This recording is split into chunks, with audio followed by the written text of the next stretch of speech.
אתם מאזינים לגלי צהל. גלי צהל 102.3 FM בחיפה ובצפון.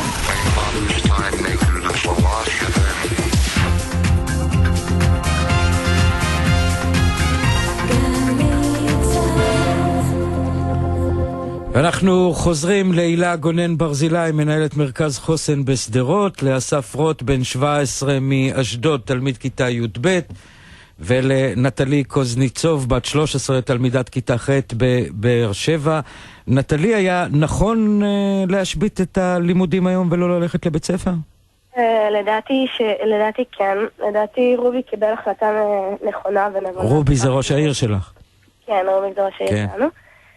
הוא קיבל החלטה טובה בזה שהוא השבית את מערכת החינוך בבאר שבע, כי כפי שידוע בעופרת יצוקה לפני כשנתיים-שלוש, טיל פגע באחד הבניינים במקיף א', ואני במקיף א'.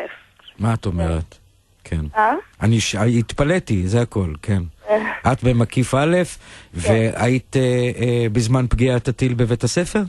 לא, זה הנס. רוביק באותו יום גם החליט להשבית את החינוך באותו יום, לכן המון ילדים ניצלו. מחר את הולכת ללמוד? מחר אתן הולכות ללמוד? נדמה לי שלא. נדמה לך שלא, את עוד לא יודעת. את מעדיפה שלא, כבר אם ביום חמישי לא לומדים, אז בואו נסגור את סוף השבוע מהיום. כן, זה כבר מעולה, כן. נטלי קוזניצוב, תודה